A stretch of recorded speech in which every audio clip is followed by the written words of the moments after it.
ನಮಸ್ತೆ ಸ್ನೇಹಿತರೆ, ಕನ್ನಡ ದೀಪ ಯೂಟ್ಯೂಬ್ ಚಾನಲ್ಗೆ ನಿಮಗೆಲ್ಲರಿಗೂ ಆತ್ಮೀಯವಾದಂಥ ಸ್ವಾಗತವನ್ನು ಕೋರುತ್ತಾ ಇವತ್ತಿನ ಸಂಚಿಕೆಯಲ್ಲಿ ಪಂಪ ರಾಮಾಯಣದ 15ನೇ ಅಧ್ಯಾಯ ಆಗಿರುವಂತಹ ಸೀತಾ ಪರಿತ್ಯಾಗ ಈ ಅಧ್ಯಾಯದ ಕಥಾಸಾರವನ್ನು ನೋಡೋಣ. ಕಥೆ ಎಲ್ಲಿವರೆಗೂ ಆಗಿದೆ ಅಂತ ಅಂದರೆ ರಾವಣನ ಅಂತ್ಯ ಆಗಿದೆ. ಹಾಗೆ ರಾವಣನ ಪರಿವಾರದವರ ಮನಸ್ಸು ಕೂಡ ಪರಿವರ್ತನೆಯಾಗಿದೆ. ಅವರೆಲ್ಲ ರಾಮ ಲಕ್ಷ್ಮಣರ ಭುಜಬಲದ ಪರಾಕ್ರಮದ ಬಗ್ಗೆ ಹಾಗೆ ಸನ್ಮಾರ್ಗದಲ್ಲಿ ನಡೆಸುವಂಥ ರೀತಿಯ ಬಗ್ಗೆ ತುಂಬ ಆಶ್ಚರ್ಯಚಕಿತರಾಗ್ತಾರೆ. ಹಾಗೆ ತುಂಬ ಖುಷಿ ಪಡ್ತಾರೆ. ಯಾಕಂದರೆ ತಾವು ಸೋತೋಗ್ಬಿಟ್ಟಿದ್ದೀವಿ ಇವಾಗ, ಆದರೂ ಕೂಡ ನಮಗೇನೂ ಮಾಡ್ದಲೇ ನಮಗೂ ಕೂಡ ಅಭಯ ಹಸ್ತವನ್ನು ತೋರಿಸಿದ್ರಲ್ಲ ಅಂತ ತುಂಬ ಹೆಮ್ಮೆ ಪಟ್ಕೊತಾರೆ, ಖುಷಿ ಪಡ್ತಾರೆ ಅವ್ರ ಬಗ್ಗೆ. ಇಲ್ಲಿವರೆಗೂ ಆಗಿತ್ತು ಅಲ್ವಾ. ನೋಡಿ, ಇಲ್ಲಿನ್ನೂ ರಾಮ ಲಕ್ಷ್ಮಣರು ಸೀತೆಯನ್ನು ಮೀಟ್ ಮಾಡೋದಕ್ಕೆ ಹೋಗಿಲ್ಲ, ಲಂಕೆಗೆ ಹೋಗಿಲ್ಲ. ಇನ್ನು ಬೆಳಗ್ಗೆ ಆಗುತ್ತೆ, ಸೂರ್ಯ ಉದಯಿಸ್ತಾನೆ. ದಾತಕಿ ಷಂಡದಲ್ಲಿ ತೀರ್ಥಂಕರ ಕುಮಾರ ಜನ್ಮೋತ್ಸವ ನಿಮಿತ್ತ ಚತುರ್ನಿಕಾಯ ದೇವನಿಕಾಯ ಭಗವಜ್ಜನಾಭಿಷೇಕ ಮಹೋತ್ಸವವನ್ನು ತೀರಿಸಿಕೊಂಡು ಕುಸುಮಾಯುಧ ವನದಲ್ಲಿ ಸರ್ವಜ್ಞತ್ವವನ್ನು ಪಡ್ಕೊಂಡಿರುವಂತಹ ಅಪ್ರಮೇಯ ಭಟ್ಟಾರಕರು ಲಂಕೆಯ ಮಾರ್ಗವಾಗಿ ಹೋಗ್ತಾ ಇರ್ತಾರೆ. ಮಾರ್ಗ ಮಧ್ಯದಲ್ಲಿ ಆಯಾಸಗೊಂಡು ಅಲ್ಲಿನ ನಂದನವನದಲ್ಲಿ ಬೀಡುಬಿಟ್ಟಿರುವಂತಹ ವಿಷಯ ರಾಮ ಲಕ್ಷ್ಮಣರಿಗೆ ಗೊತ್ತಾಗುತ್ತೆ. ಈ ವಿಷಯ ತಿಳಿದಂತಹ ಶ್ರೀರಾಮ ಏನು ಮಾಡ್ತಾರೆ ಅಂತ ಅಂದರೆ, ಇಂದ್ರಜಿತ್ತು, ಮೇಘವಾಹನ, ಕುಂಭಕರ್ಣಾದಿಗಳು ಹಾಗೆ ವಾನರ ಧ್ವಜದ ಜೊತೆಗೆ ಶಂಖ, ಪಟಹ ಮುಂತಾದ ವಾದಧ್ವನಿಗಳ ಸಮೇತ ಈ ಭಟ್ಟಾರಕರನ್ನು ನೋಡೋದಕ್ಕೆ ಹೋಗ್ತಾರೆ. ಅವರನ್ನು ಭಕ್ತಿ ಭಾವದಿಂದ ಅರ್ಚಿಸಿ ಪೂಜಿಸ್ತಾರೆ. ಈಗ ಭಟ್ಟಾರಕರು ಸಂಸಾರ ಕ್ಷಯ ಕಾರಣವಾಗಿರುವಂಥ ಧರ್ಮವನ್ನು, ಆಪ್ತ ಗುಣಗಳನ್ನು, ಜೀವ ಮುಂತಾದ ತತ್ವಭೇದಗಳನ್ನು ವಿವರಿಸಿ ಹೇಳ್ತಾರೆ. ಯಾರಿಗೆ? ಶ್ರೀರಾಮ ಸಮೇತವಾಗಿ ಬಂದಿರುವಂತಹ ಆ ಪರಿವಾರ ಜನಕ್ಕೆ. ಅವರೆಲ್ಲ ಕೇಳಿ ಸಂತುಷ್ಟರಾಗ್ತಾರೆ. ಆನಂತರ ಇಂದ್ರಜಿತ್ತು, ಮೇಘವಾಹನ, ಕುಂಭಕರ್ಣ, ಮಯ, ಮಾರೀಚ ಇವರೆಲ್ಲ ತಮ್ಮ ತಮ್ಮ ಭವಾಂತರಗಳನ್ನು ಆ ಮುನಿಗಳಿಂದ ಕೇಳಿ ಅಲ್ಲೇ ತಿಳ್ಕೊಂಡು ಜೈನ ದೀಕ್ಷೆಯನ್ನು ಪಡ್ಕೊತಾರೆ. ಇನ್ನಾದರೂ ನಾವು ಸನ್ಮಾರ್ಗದಲ್ಲಿ ನಡಿಬೇಕು ಅಂತ ಜೈನ ದೀಕ್ಷೆಯನ್ನು ಪಡ್ಕೊತಾರೆ. ಇತ್ತ ಮಂಡೋದರಿ ಹಾಗೆ 48,000 ಮಂದಿ ವಿದ್ಯಾಧರಿಗಳಿದ್ರಲ್ವ, ಅವರು ಕೂಡ ಶಶಿಕಾಂತ ಆರ್ಯಿಕೆಯರ ಸಮಕ್ಷಮದಲ್ಲಿ ಜೈನ ದೀಕ್ಷೆಯನ್ನು ಪಡ್ಕೊಂಡು ಶುಭ ಧ್ಯಾನದಲ್ಲಿ ತೊಡಗ್ತಾರೆ.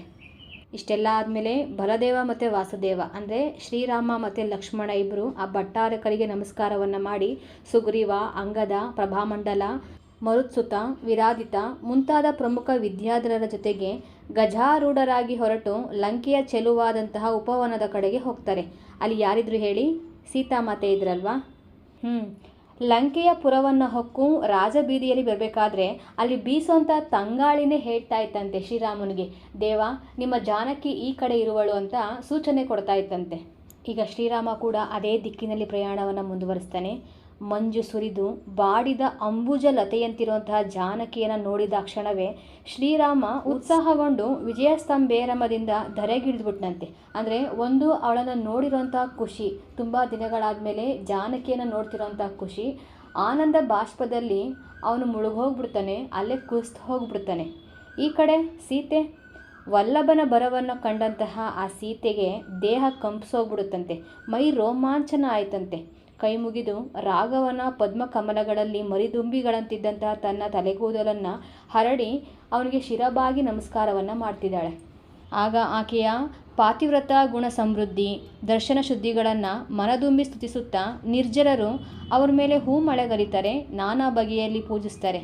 ಇದನ್ನು ಕಂಡಂತಹ ಕಚರಾದಿ ನಾಯಕರು ವಿಸ್ಮಿತರಾಗಿ ಜಾನಕಿಗೆ ಕೈ ಮುಗಿದು ನಿಂತ್ಕೊತಾರೆ. ಅಪ್ಪ, ಈಕೆ ಎಷ್ಟು ಪಾತಿವ್ರತೆ ಧರ್ಮವನ್ನು ಪಾಲಿಸಿದಾಳಪ್ಪ, ಎಂಥ ಪತಿವ್ರತ ಶಿರೋಮಣಿ ಅಂತ ಆಕೆಗೆ ಕೈ ಮುಗಿದು ನಿಂತ್ಕೊತಾರೆ. ಸೀತೆಯ ಶೀಲವನ್ನು ಅಮರರು ಹೊಗಳಿದ್ದನ್ನು ಕೇಳಿ ಶ್ರೀರಾಮನಿಗೆ ತುಂಬಾ ಖುಷಿಯಾಗುತ್ತೆ. ಈಗ ಸೀತೆಯನ್ನು ಮೇಲಕ್ಕೆತ್ತಿ ನಿಲ್ಲಿಸ್ತಾನೆ ಶ್ರೀರಾಮ. ಇಬ್ಬರು ನಿಂತ್ಕೊಂಡಿದ್ದಾರೆ. ಲಕ್ಷ್ಮಣ ಇವಾಗ ಸೀತೆಯ ಕಾಲಿಗೆ ಎರಗಿ ನಮಸ್ಕಾರವನ್ನು ಮಾಡ್ತಾನೆ. ಲಕ್ಷ್ಮಣನಿಗೂ ಕೂಡ ಜಾನಕಿ ಹರಸಿ ಆಶೀರ್ವಾದವನ್ನು ಮಾಡ್ತಾಳೆ. ನನಗಾಗಿ ನೀವೆಲ್ಲ ಅದೆಷ್ಟು ಕಷ್ಟವನ್ನು ಪಟ್ಬಿಟ್ರಿ ಅಂತ ನೆನಪಿಸ್ಕೊಂಡು ಸೀತೆ ಮತ್ತಷ್ಟು ಶೋಕಿತಳಾಗ್ತಾಳೆ. ರಾಮ ಲಕ್ಷ್ಮಣರು ಆಕೆಯನ್ನು ಸೂಕ್ತ ಮಾತುಗಳಿಂದ ಸಂತೈಸ್ತಾರೆ. ನಂತರ ಪ್ರಭಾಮಂಡಲ ಅಲ್ಲೇ ಇದ್ದ ಅಲ್ವಾ ಸೀತೆಯ ಅಣ್ಣ, ಅವನಿಗೂ ಕೂಡ ಈಕೆ ನಮಸ್ಕಾರವನ್ನು ಮಾಡ್ತಾಳೆ ಕಾಲಿಗೆ ಬಿದ್ದು. ಅವನು ಕೂಡ ಪ್ರಭಾಮಂಡಲ ಸೀತೆಯನ್ನು ಪ್ರೀತಿಯಿಂದ ಹರಿಸ್ತಾನೆ. ಆಮೇಲೆ ಸುಗ್ರೀವ, ನಳ, ನೀಲ, ಅಂಗದ, ಹನುಮ, ಚಂದ್ರಭಾನು, ಸುಷೇಣ, ಜಾಂಬವ ಮುಂತಾದವರನ್ನು ಒಬ್ಬೊಬ್ಬರಾಗಿ ಪರಿಚಯ ಮಾಡಿಕೊಟ್ಟು ತುಂಬ ಸುಖವಾಗಿ ಕಾಲವನ್ನು ಕಳೀತಾರೆ. ಈಗ ಲಂಕೆಯಲ್ಲಿರುವಂತಹ ರಾವಣನ ಸಹೋದರರು ಹಾಗೆ ಅವ್ರ ಮಕ್ಕಳು ಶ್ರೀರಾಮ, ಲಕ್ಷ್ಮಣ ಹಾಗೆ ಜಾನಕಿಯೇ ಸ್ತುತಿಸಿ ನಮಸ್ಕಾರವನ್ನು ಮಾಡಿ ಅವರಿಗೆ ಒಳ್ಳೆಯ ರೀತಿಯಲ್ಲಿ ಸತ್ಕಾರವನ್ನು ಮಾಡ್ತಾರೆ. ತುಂಬ ಖುಷಿಯಾಗಿರ್ತಾರೆ ಇಲ್ಲಿ. ಹಾಗೆ ಇಲ್ಲಿ ಶ್ರೀರಾಮನಿಗೆ ರಾಜ್ಯಾಭಿಷೇಕ ಕೂಡ ನಡೆಯುತ್ತೆ ಲಂಕೆಯಲ್ಲಿ. ಲಕ್ಷ್ಮಣ ರಾವಣನ ಜೊತೆ ಯುದ್ಧ ಮಾಡಬೇಕಾದ್ರೆ 8 ಜನ ಕನ್ಯಾಮಣಿಗಳು ಇವನಿಗೆ ಸಂಮೋಹನ ಶಕ್ತಿ ವಿದ್ಯೆಯನ್ನು ಹೇಳ್ಕೊಟ್ರಲ್ವ, ಆ 8 ಜನ ಕನ್ಯಾಮಣಿಗಳನ್ನು ಲಕ್ಷ್ಮಣ ಈಗ ಮದುವೆ ಮಾಡ್ಕೊತಾನೆ. ಹಾಗೆ ಈ ಹಿಂದೆ ತಾನು ವರಿಸಿದಂತಹ ಎಲ್ಲ ಸ್ತ್ರೀಯರನ್ನು ಅಂದರೆ ತನ್ನ ಹೆಂಡತಿಯರನ್ನು ಕರೆಸ್ಕೊಂಡು ಲಂಕೆಯಲ್ಲಿ ಸುಖವಾಗಿ ಕಾಲವನ್ನು ಕಳೀತಾರೆ. ಇನ್ನು ಇತ್ತ ಅಯೋಧ್ಯೆಯಲ್ಲಿ ಏನಾಗ್ತಿದೆ ಅಂತ ಅಂದರೆ, ಶ್ರೀರಾಮನ ತಾಯಿಯಾಗಿರುವಂಥ ಅಪರಾಜಿತೆ ಮಗನನ್ನು ನೆನಪಿಸ್ಕೊಂಡು ತುಂಬ ಶೋಕಿತೆಯಾಗಿದ್ದಾಳೆ. ಅದನ್ನು ಆಗಸಪಥದಿಂದ ನೋಡಿದಂತಹ ನಾರದ ಮುನಿಗಳು ಅವಳ ಹತ್ರ ಹೋಗಿ, ನಿಮ್ಮ ಈ ಶೋಕಕ್ಕೆ ಕಾರಣ ಏನು ತಿಳಿಸಿ ಅಂತ ಕೇಳ್ತಾನೆ. ಆಗ ತನ್ನ ಮನಸ್ಸಿನ ದುಗುಡವನ್ನು ನೋವನ್ನು ನಾರದ ಮುನಿಗಳ ಹತ್ರ ಹೇಳ್ಕೊತಾಳೆ ಅಪರಾಜಿತೆ. ನಾರದ ಮುನಿಗಳು ರಾಮ ಲಕ್ಷ್ಮಣರ ಕ್ಷೇಮ ವಾರ್ತೆಯನ್ನು ತಿಳಿಸಿ ಆಕೆ ಅಳನನ್ನು ದೂರ ಮಾಡಿ ಅಲ್ಲಿಂದ ಗಗನ ಮಾರ್ಗಕ್ಕೆ ನೆಗೆದು ಈಗ ಲಂಕೆಗೆ ಬಂದಿದ್ದಾರೆ. ಲಂಕೆಯಲ್ಲಿ ಅತ್ಯಂತ ವೈಭವೋಪೇತವಾಗಿ ಬಲದೇವ ನಾರಾಯಣರಿದ್ರಲ್ವ ಶ್ರೀರಾಮ ಲಕ್ಷ್ಮಣರು, ಅವರು ಸಭೆಯಲ್ಲಿರ್ತಾರೆ. ಆ ಸಭೆಗೆ ಈಗ ನಾರದ ಮುನಿಗಳು ಬರ್ತಾರೆ. ನಾರದರನ್ನು ಕಂಡಿರುವಂತಹ ರಾಮಸ್ವಾಮಿಯು ಅವರನ್ನು ಎದುರುಗೊಂಡು ಅತ್ಯಂತ ಪ್ರೀತಿಪೂರ್ವಕವಾಗಿ ಸ್ವಾಗತಿಸಿ ಮಣಿಮಯ ಆಸನದಲ್ಲಿ ಕೂರಿಸ್ತಾರೆ. ಈಗ ಶ್ರೀರಾಮ ಮಾತಾಡ್ತಾರೆ, ನೀವು ಈ ಯುದ್ಧದ ಸಂದರ್ಭದಲ್ಲಿ ಎಲ್ಲಿದ್ದೀರಿ, ಈಗ ಎಲ್ಲಿಂದ ಬಂದಿರಿ ಅಂತ ಕೇಳ್ತಾರೆ. ಅದಕ್ಕೆ ದಾತಕಿ ಷಂಡದ ಪೂರ್ವ ವಿದೇಹದ ಸುರೇಂದ್ರ ರಮಣಪುರದಲ್ಲಿ ತೀರ್ಥಂಕರರ ಜನನವಾಗಿದೆ. ಅವರಿಗೆ ಸುರರೆಲ್ಲ ಸೇರಿ ಸುರಗಿರಿ ಶಿಖರದಲ್ಲಿ ಜನ್ಮಾಭಿಷೇಕವನ್ನು ಮಾಡುವುದನ್ನು ನೋಡಿ ಅಲ್ಲಿಂದ ಅಯೋಧ್ಯೆಯನ್ನು ಹೊಕ್ಕು ಅಪರಾಜಿತಾ ದೇವಿ ಹಾಗೂ ಸುಮಿತ್ರಾ ದೇವಿಯರನ್ನು ಕಂಡು ಸೀದಾ ಇಲ್ಲಿಗೆ ಬರುತ್ತಿದ್ದೇನೆ. ನಿಮ್ಮ ತಾಯಂದಿರು ನಿಮ್ಮನ್ನು ಕೂಡಲೇ ನೋಡದಿದ್ದರೆ ಸಾಯುವುದು ಖಚಿತ. ಹೀಗಂತ ಬಂದಿರೋಂಥ ವಿಷಯವನ್ನು ನಾರದ ಮುನಿಗಳು ರಾಮ ಲಕ್ಷ್ಮಣರ ಹತ್ರ ಹೇಳ್ತಾರೆ. ಈ ಮಾತನ್ನು ಕೇಳಿದಂತಹ ರಾಮ ಲಕ್ಷ್ಮಣರು ಉದ್ವೇಗಕ್ಕೊಳಗಾಗ್ತಾರೆ. ಈ ಸುಖದಲ್ಲಿ ತಾಯಿಯರನ್ನು ಮರೆತಿದ್ದಕ್ಕಾಗಿ ತಮ್ಮನ್ನು ತಾವೇ ಶಪಿಸ್ಕೊತಾರೆ. ಕೂಡಲೇ ವಿಭೀಷಣನನ್ನು ಕರೆಸಿ ರಾಮ ಲಕ್ಷ್ಮಣರಿಬ್ಬರು, ವಿಭೀಷಣ, ನಾವು ಇಲ್ಲಿರಬೇಕಾಗಿರುವಂಥ ಅವಧಿ ಮುಕ್ತಾಯಗೊಂಡಿದೆ. ನಾವು ಬೇಗ ಅಯೋಧ್ಯೆಗೆ ಮರಳದಿದ್ದರೆ ನಮ್ಮ ತಾಯಂದಿರು ಬಂಧುಗಳು ಖೇದಕ್ಕೊಳಗಾಗುತ್ತಾರೆ. ಹಾಗಾಗಿ ನಾವೀಗ ಹೊರಡಲೇಬೇಕು ಅಂತ ಅವರಿಗೆ ವಿಷಯವನ್ನು ಹೇಳ್ತಾರೆ. ಯಾರಿಗೆ? ವಿಭೀಷಣನಿಗೆ. ಈಗ ವಿಭೀಷಣ ಇವರೆಲ್ಲ ಅಯೋಧ್ಯೆಗೆ ಹೋಗೋದಕ್ಕೆ ವ್ಯವಸ್ಥೆಯನ್ನು ಮಾಡ್ತಾನೆ. ದಿವ್ಯ ವಿಮಾನವಾಗಿರುವಂಥ ಪುಷ್ಪಕ ವಿಮಾನದಲ್ಲಿ ಎಡದಲ್ಲಿ ಜಾನಕಿ, ಬಲಗಡೆ ಲಕ್ಷ್ಮೀಧರ, ಮಧ್ಯದಲ್ಲಿ ಶ್ರೀರಾಮ ಕೂತ್ಕೊಂಡು ಪ್ರಯಾಣವನ್ನು ಮುಂದುವರಿಸ್ತಾರೆ. ಹೋಗ್ಬೇಕಾದ್ರೆ ಮಾರ್ಗ ಮಧ್ಯೆ ದಂಡಕಾರಣ್ಯವನ್ನು ದಾಟಿ ಹೋಗಬೇಕಾಗಿತ್ತಲ್ವ. ಹಾಗಾಗಿ ಇವರು ಕಳೆದಿರುವಂತಹ ಆ ಕಾಡಿನ ಸುಂದರ ರಸಕ್ಷಣಗಳನ್ನು ನೆನಪಿಸ್ಕೊತಾ ಈ ಪ್ರಯಾಣವನ್ನು ಮುಂದುವರಿಸ್ತಾರೆ. ಮಾರ್ಗ ಮಧ್ಯೆ ಜಾನಕಿ ಅದೆಷ್ಟೋ ಕಡೆಗಳಲ್ಲಿ ಈ ಪ್ರದೇಶ ಯಾವುದು, ಇದ್ಯಾವ ಪ್ರದೇಶ ಅಂತ ಹೇಳ್ತಾ ಬರಬೇಕಾದ್ರೆ, ಇನ್ನೇನು ಅಯೋಧ್ಯಪುರ ಸಮೀಪ ಆಗಬೇಕಾದ್ರೆ ತನ್ನ ಮನಸ್ಸಿಗೆ ಹಿಡಿಸಿದಂತಹ ಕನಕ ಪ್ರಾಕಾರಗಳು ಹಾಗೆ ವನಮಾಲೆಯನ್ನು ಹೊಂದಿದ ಪುರವು ಯಾವುದು ಸ್ವಾಮಿ ಅಂತ ಕೇಳೋ ಅಷ್ಟರಲ್ಲಿ ಇದು ಅಯೋಧ್ಯೆಯೇ ಅಂತ ಶ್ರೀರಾಮ ಹೇಳೋ ಅಷ್ಟರಲ್ಲಿ ವಿಮಾನ ಊರಿನ ಬಹಿರುದ್ಯಾನವನದಲ್ಲಿ ಭೂಮಿಗೆ ಸ್ಪರ್ಶ ಆಗುತ್ತೆ. ನಾನಾ ವಿಧವಾದ ವಿಮಾನಗಳಿಂದಲೂ ವಿದ್ಯಾಧರರಿಂದಲೂ ಆವೃತವಾಗಿ ವೈಭವದಿಂದ ಬಂದಿರುವಂಥ ಶ್ರೀರಾಮನ ಸ್ವಾಗತ ಮಾಡೋದಕ್ಕೆ ನೀಲಾಚಲ ಸನ್ನಿಭವಾದಂತಹ ಇಭವನ್ನೇರಿ ಭರತನು ಶತ್ರುಘ್ನನ ಜೊತೆಗೆ ಬಂದಿರ್ತಾನೆ. ಈಗ ಇವರು ಶ್ರೀರಾಮನನ್ನು ಕಂಡು ಅತ್ಯಂತ ಪ್ರೀತಿಯಿಂದ ನಮಸ್ಕಾರವನ್ನು ಮಾಡ್ತಾರೆ. ಪ್ರೀತಿಪೂರ್ವಕ ಮಾತುಗಳನ್ನು ಆಡಿ ಈಗ ಎಲ್ಲರೂ ಅರಮನೆಗೆ ಹೋಗ್ತಾರೆ. ಇಲ್ಲಿ ಶ್ರೀರಾಮನ ಹಿಂದುಗಡೆನೆ ಸುಗ್ರೀವ, ಪ್ರಭಾಮಂಡಲ, ಮರುತ್ಸುತ ಮುಂತಾದವರು ಕೂಡ ಪುಷ್ಪಕ ವಿಮಾನವನ್ನು ಏರಿ ಅಯೋಧ್ಯಪುರಕ್ಕೆ ಬಂದಿರ್ತಾರೆ. ಅವರೆಲ್ಲರೂ ಕೂಡ ಇವಾಗ ಅರಮನೆಗೆ ಹೋಗ್ತಾರೆ. ತಾಯಿಯರನ್ನು ಕಂಡಿರುವಂತಹ ಶ್ರೀರಾಮ ಮತ್ತು ಲಕ್ಷ್ಮಣ ತುಂಬ ಖುಷಿಯಿಂದ ತಾಯಿಯರ ಆಶೀರ್ವಾದವನ್ನು ಪಡ್ಕೊತಾರೆ. ಇದೇ ಖುಷಿಯಲ್ಲಿ ಬಲನಾರಾಯಣರು ಭರತ ತ್ರಿಕಂಡಗಳನ್ನು ತಮ್ಮ ಬಾಹುಬಲದಿಂದ ರಕ್ಷಿಸುತ್ತಾ ನಿರ್ಮಲ ಯಶದಿಂದ ಆಳ್ತಾ ಇರ್ತಾರೆ. ಒಂದು ಶುಭ ದಿನ ಶುಭ ಮುಹೂರ್ತದಲ್ಲಿ ಶ್ರೀರಾಮನು ರಾಕ್ಷಸ ದ್ವೀಪ ಸಹಿತವಾದಂತಹ ಲಂಕೆಯನ್ನು ವಿಭೀಷಣನಿಗೆ, ದೇವನಿಕಾಯಪುರವನ್ನು ರತ್ನಜಟಿಗೂ, ಕಿಷ್ಕಿಂಧ ನಗರವನ್ನು ಸುಗ್ರೀವನಿಗೂ, ಶ್ರೀಪರ್ವತ ನಗರವನ್ನು ಹನುಮಂತನಿಗೂ, ಪಾತಾಳ ಲಂಕೆಯನ್ನು ವಿರಾದಿತನಿಗೂ, ರತನೂಪುರ ಚಕ್ರವಾಳಪುರವನ್ನು ಪ್ರಭಾಮಂಡಲನಿಗೂ ಕೊಟ್ಟು ರಾಜ್ಯಾಭಿಷೇಕವನ್ನು ಮಾಡಿ ತಮಗೆ ಉಪಕಾರ ಮಾಡಿದ ಇತರರಿಗೂ ಜೊತೆಗೆ ಬಂದಿರುವಂಥ ವಿದ್ಯಾಧರರಿಗೂ ಅನೇಕ ನಾಡು ಬೀಡುಗಳನ್ನು ಕೊಟ್ಟು ಲಕ್ಷ್ಮಣನನ್ನು ತ್ರಿಖಂಡ ಮಂಡಲಕ್ಕೆ ಅಧಿರಾಜನನ್ನಾಗಿ ಮಾಡಿ ಭರತ ಈ ಮೊದಲಿನಂತೆಯೇ ಅಯೋಧ್ಯಪುರವನ್ನು ಆಳ್ವಿಕೆ ಮಾಡ್ಕೊಂಡು ಹೋಗಬೇಕು ಅಂತ ನೇಮಿಸ್ತಾನೆ. ಯಾರು? ಶ್ರೀರಾಮ. ನೋಡಿ, ಇವನ ಈ ಮಾತಿಗೆ ಭರತ ಪ್ರತಿರೋಧ ಒಡ್ತಾನೆ. ಇಲ್ಲ, ನಿಮ್ಮ ಅಣತಿಯಂತೆ ಇಲ್ಲಿವರೆಗೂ ವಸುಮತಿಯನ್ನು, ಈ ಇಳೆಯನ್ನು, ಭೂಮಿಯನ್ನು ಕಾಯ್ಕೊಂಡು ಬಂದಿದ್ದೀನಿ. ಇನ್ನು ನನಗೆ ಈ ಜವಾಬ್ದಾರಿ ಬೇಡ. ನನಗೆ ವಿಷಯ ಸುಖ ಸಾಕಾಗಿದೆ. ನನಗೀಗ ಮೋಕ್ಷಲಕ್ಷ್ಮಿ ಬೇಕಿದೆ. ಸಂಸಾರದ ಹೊರೆ ಸಾಕು ಅಂತ ಕೈ ಮುಗಿದು ಬೇಡ್ಕೊತಾನೆ ಶ್ರೀರಾಮನ ಬಳಿಯಲ್ಲಿ. ನಾನು ತಪಸ್ಸನ್ನು ಕೈಗೊಳ್ಳುವಂತಹ ನಿರ್ಧಾರ ಮಾಡಿದ್ದೇನೆ ಅಂತ ಎಲ್ಲರ ಮುಂದೆ ಹೇಳ್ತಾನೆ. ಯಾರು? ಭರತ. ಭರತನ ಈ ಮಾತಿಗೆ ಶ್ರೀರಾಮ ಅವನನ್ನು ಸಮಾಧಾನಪಡಿಸಿ, ಇಲ್ಲಿಯವರೆಗೂ ನಮಗೆ ಭೂಚರರು ಮಾತ್ರ ಅಧೀನರಾಗಿದ್ದರು. ಇನ್ನು ಮುಂದೆ ಕೇಚರರು ನಮ್ಮ ಬೆಸಗೈಯುತ್ತಾರೆ. ಇನ್ನು ಸ್ವಲ್ಪವೇ ಕಾಲ ರಾಜ್ಯ ಸುಖವನ್ನು ಅನುಭವಿಸಿ ಆನಂತರ ಎಲ್ಲರೂ ಒಟ್ಟಿಗೆ ತಪಸ್ಸಿಗೆ ಹೋಗೋಣ ಅಂತ ಹೇಳಿ ಭರತನ ಮರು ಮಾತಿಗೂ ಕೂಡ ಅಲ್ಲಿ ನಿಂತ್ಕೊಳ್ಳದೆ ಅವಕಾಶವನ್ನು ಕೊಡದೆ ಅಲ್ಲಿಂದ ಎದ್ದು ಹೊರಟೋಗ್ತಾನೆ. ರಾಜಭವನದ ಕಡೆ ಶ್ರೀರಾಮ ಹೊರಟೋಗ್ತಾನೆ. ಈಗ ಈ ಭರತನಿಗೆ ಏನು ಮಾಡಬೇಕು ಅಂತ ಗೊತ್ತಾಗೋದಿಲ್ಲ, ಯಾಕಂದರೆ ಅಣ್ಣ ಒಪ್ಕೊಳ್ಳಿಲ್ಲ ಅಲ್ವಾ.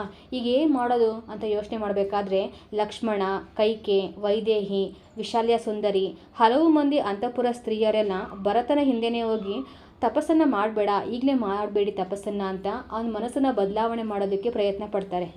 ಸರಿ, ಇನ್ನೊಂದು ಕಡೆ ಕ್ರೋಧಿನಿ ಎಂಬ 5ನೇ ಮದದಿಂದ ಕೂಡಿದಂತಹ ತ್ರಿಜಗದ್ಭೂಷಣ ವಾರಣವು ತನ್ನನ್ನು ಕಟ್ಟಿ ಹಾಕಿರುವಂಥ ಕಂಬವನ್ನೇ ಮುರಿದು ತನ್ನನ್ನು ಬಂಧಿಸಿದಂತಹ ಚರ್ಮ ಹಾಗೂ ಲೋಹದ ಕಟ್ಟುಗಳನ್ನು ಹರಿದು ಹಾಕ್ಕೊಂಡು ಯಮಸ್ವರೂಪಿಯಾಗಿ ಓಡಿ ಬರುತ್ತೆ.